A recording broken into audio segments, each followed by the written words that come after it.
بسم اللہ الرحمن الرحیم۔ ارشد کے کپڑے، ان کی کتابیں، تصاویر، ان کے پالتو جانور سب یہاں موجود ہیں، بس وہ چلے گئے۔ مجھے لگتا ہے یہ ایک بھیانک خواب ہے، جلد میری آنکھ کھل جائے گی اور یہ سب پہلے جیسا ہو جائے گا۔ ارشد شریف کی اہلیہ جویریہ صدیق کی خصوصی تحریر۔ ارشد شریف ایک بے خوف اور نڈر صحافی تھے جو ساری زندگی خبروں کی تلاش میں سرگرداں رہے، تاہم ان کی نجی زندگی لوگوں کے سامنے کبھی نہیں آئی۔ وہ ایک پرائیویٹ انسان تھے اور ذاتی زندگی پر شہرت کے قائل نہیں تھے۔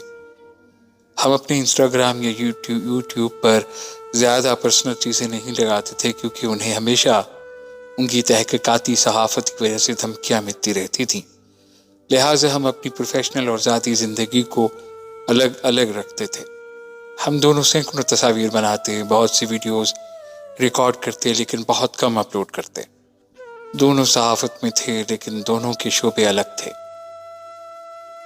وہ مجھ سے میری ایڈیٹوریل فریڈم، ادارتی آزادی دیتے اور میں نے بھی کبھی ان کے کام میں دخل نہیں دیا، حالانکہ ان کے سارے سوشل میڈیا اکاؤنٹس میں نے انہیں بنا کر دیے۔ ان کا فیس بک پیج میں نے 2012 میں بنایا اور یوٹیوب میں نے انہیں 2017 میں بنا کر دیا۔ ٹویٹر اور انسٹاگرام انہوں نے خود بنایا اور میں نے انہیں بلو ٹک دلوائے۔ ان کے پروگرام پاور پلے کا اکاؤنٹ بھی میں ہی چلاتی تھی، پھر بھی میں ان کی صحافتی معاملات میں دخل نہیں دیتی تھی۔ اپنے ٹویٹر کا ویریفائیڈ اکاؤنٹ وہ خود استعمال کرتے تھے۔ میں ان سے کہتی تھی کہ مشہور ہو کر کیسا لگتا ہے، تو وہ مسکراتے ہوئے کہتے میں تو ایک عام انسان ہوں۔ وہ بہت عاجزی اور انکساری والے شخص تھے۔ میں کبھی کبھی کہتی تھی کہ مارننگ شو کی طرف سے انویٹیشن آیا ہے، تو مسکرا کر کہتے تھے کہ کہیں ہمیں بھی دلہا دلہن بنا کر دوبارہ شادی کروانے لگ گئے تو کتنا عجیب لگے گا۔ میں کہتی کہ سب شوز میں یہ نہیں ہوتا، پھر کہتے کہ اچھا عید کے شوز یا نیو ایئر کے شوز میں اکیلے چلے جائیں، تو کہتے کہ میں کیا باتیں کروں گا، مجھے صرف تحقیقاتی صحافت آتی ہے۔ میں خود بہت عرصے سے ٹی وی شوز میں شرکت نہیں کر رہی تھی، کالمز کی وجہ سے وقت نہیں ملتا تھا، تو ان کی بھی خلاصی ہو جاتی۔ وہ نجی زندگی میں بہت کم گو تھے۔ میں ان کے آنکھ کے ایک اشارے یا کہنے سے پہچان جاتی تھی کہ کس چیز میں ان کی ہاں اور کس چیز میں ان کی نہ ہے۔ وہ بہت ڈسپلن والے انسان تھے، وقت کے پابند، صبح جلدی اٹھنے کے عادی۔ وہ بہت رائل تھے اور انہوں نے مجھے بہت رائلٹی سے رکھا۔ اس لیے میں کہتی ہوں کہ جو مرد آپ کو ملکہ کا درجہ دے، آپ بھی اس کی بادشاہ کی طرح تکریم دیں۔ میزبانی میں ارشد کا کوئی ثانی نہیں تھا۔ ارشد بہت شاہ خرچ تھے، وہ دوسروں پر خرچ کر کے خوش ہوتے تھے اور میزبانی میں ان کا ثانی نہیں تھا۔ گھر پر کوئی بھی آتا وہ خود گیٹ تک لینے اور چھوڑنے جاتے اور کبھی غریب امیر کی تفریق نہیں کی۔ اپنے مہمانوں کے لیے دروازے تک خود کھولتے اور مجھے خاص تاکید ہوتی کہ میز پر 5 سے 6 ڈشز لازمی ہوں۔ کھانے کے بعد میٹھا، پھل، زعفران والا قہوہ، ڈرائی فروٹ لازمی رکھ جائیں۔ انہیں کھانے میں سوپ، دال، مٹن، سٹیک، مچھلی، پائے اور انار بہت پسند تھے۔ چائے اور قہوہ بھی انہیں بہت پسند تھا۔ وہ اکثر مہمانوں کی پلیٹس میں خود کھانا ڈالتے اور خاص طور مہمانوں کے بچوں پر خصوصی شفقت کرتے۔ میں ہمیشہ گھر سے تحائف پہلے سے خرید کر رکھتی کہ کوئی بھی خالی ہاتھ نہ جائے۔ ارشد اپنے دوستوں اور حلقہ احباب کو باہر لنچ کروانے کے بھی شوقین تھے۔ اسلام آباد کا میرٹ ہوٹل ان کی پسندیدہ جگہ تھا، جہاں وہ اپنے کولیگز، فیملی اور دوستوں کو لے کر جاتے۔ ہر ہفتے یہ عزم کرتے کہ وزن کم کریں گے، لیکن دوستوں کے ساتھ کھانے ان کا عزم پورا نہیں ہونے دیتے تھے۔ ارشد اور کتب بینی۔ ارشد مطالعے کے بہت شوقین تھے۔ رات کو سونے سے پہلے وہ کتابوں کا مطالعہ ضرور کرتے۔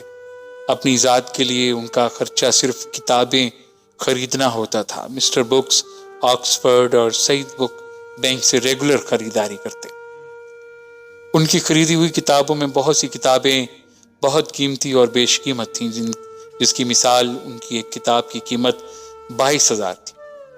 انہیں اس حد تک کتابوں سے محبت تھی، وہ مجھے کہتے کہ جی ہاں، میری کتابوں کو پلاسٹک کور میں بند رکھا کرو، میری کتابوں پر گرد نہ پڑے۔ اپنی ہر کتاب پر اپنا نام لکھتے اور پڑھتے وقت اس کو یلو ہائی لائٹر سے ہائی لائٹ کرتے۔ کبھی کبھی آفس سے فون کر کے کہتے کہ فلاں کتاب کا فلاں صفحہ ذرا واٹس ایپ کرنا۔ ان کا حافظہ کمال کا تھا۔ ان کے لیپ ٹاپ، بیگ، آفس، گاڑی، گھر، بیڈ روم، لائبریری وغیرہ ہر جگہ کتابیں ہی کتابیں ہوتی تھیں۔ ان کے پسندیدہ موضوعات دفاع، انٹرنیشنل ریلیشنز، جنگ اور امن تھے۔ وہ ایمیزون سے کتابیں آرڈر کیا کرتے تھے اور بہت خوش ہوتے تھے جب ان کا کوریئر ڈیلیور ہوتا تھا۔ ارشد بہت لائق تھے اور انہوں نے اپنی تعلیمی کیریئر میں ہمیشہ ٹاپ کیا۔ ان کا مشغلہ فوٹوگرافی تھا۔ ہم دونوں کی دوستی بھی 2009 میں اس وجہ سے ہوئی کہ ہم دونوں کے پاس DSLR تھا۔ ان کو بطور لڑکی میری فوٹوگرافی نے بہت متاثر کیا۔ اس وقت اتنا رواج نہیں ہوتا تھا کہ لڑکیوں کے پاس پروفیشنل گیئر ہوتا یا وہ فوٹوگرافی کرتی۔ انہوں نے اس بات کو سراہا کہ میں صحافت کے ساتھ فوٹوگرافی کرتی۔ ہم ساتھ فوٹوگرافی کرنے لگ گئے۔ دونوں کے پاس اتنا وقت تو نہیں ہوتا تھا کہ ریگولر فوٹوگرافی ہو، لیکن جب بھی رپورٹنگ سے وقت ملتا ہم دونوں نیچر کی فوٹوگرافی کرتے۔ ہم نے ایک دوسرے کے پورٹ فولیوز بنائے، اپنی فیملی اور دوستوں کی بھی تصاویر لیں۔ ہم سب کو ای میل بھی کرتے اور پرنٹ بھی کروا دیتے۔ ارشد کو تصاویر کو پرنٹ اور فریم کروانے کا بہت شوق تھا۔ انہوں نے مجھے میری 5,000 تصاویر پرنٹ کروا کے تحفے میں دی۔ ہم دونوں کے پاس پاکستان کے میڈیا کا بھی ایک بڑا آرکائیو موجود ہے۔ ارشد کو فوٹوگرافی میں پورٹریٹ پر عبور حاصل تھا۔ اس کے ساتھ ساتھ وہ پرندے اور قدرتی مناظر بھی بہت خوبصورتی سے عکس بند کرتے۔ ارشد کو جانور بہت پسند تھے، جن میں کتے اور بلیاں سر فہرست رہے۔ ان کے پاس 3 جرمن شیفرڈ، 2 راٹ وائلر اور 1 لیبراڈور تھا۔ وہ اپنے جانوروں کو جب وقت ملتا خود واک کرواتے، ان کو خود کھانا کھلاتے، یہاں تک کہ چھٹی والے دن ان سب کو خود نہلاتے، اکثر اپنے جانوروں کو گاڑی میں سیر کرواتے۔ میری بلی سپیکو بھی ان کی بہت لاڈلی تھی۔ ارشد جب مطالعہ کر رہے ہوتے تو سپیکو ان کے ساتھ بیٹھ جاتی اور جب تک وہ گھر میں رہتے ان کے ساتھ رہتی۔ میں صفائی کے معاملے میں بہت حساس ہوں۔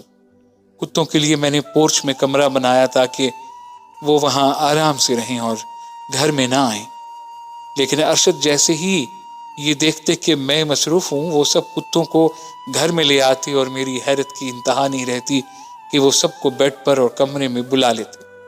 پھر میرے حیرانی والے تاثرات دیکھ کر انہیں بہت خوشی ہوتی کہ اب یہ سارا دن کمرے کی صفائی کرتی رہے گی۔ ہمارے جانور ہمیشہ بہت صاف ہوتے ہیں، ہم ان کی صحت صفائی کا بہت خیال کرتے ہیں، لیکن میرا خیال تھا کہ کتے گھر سے باہر رہیں گے اور بلیاں گھر کے اندر، لیکن وہ تو اپنے کتوں کو گاڑی، گھر، جھولے، ہر جگہ کی سیر کروا دیتے۔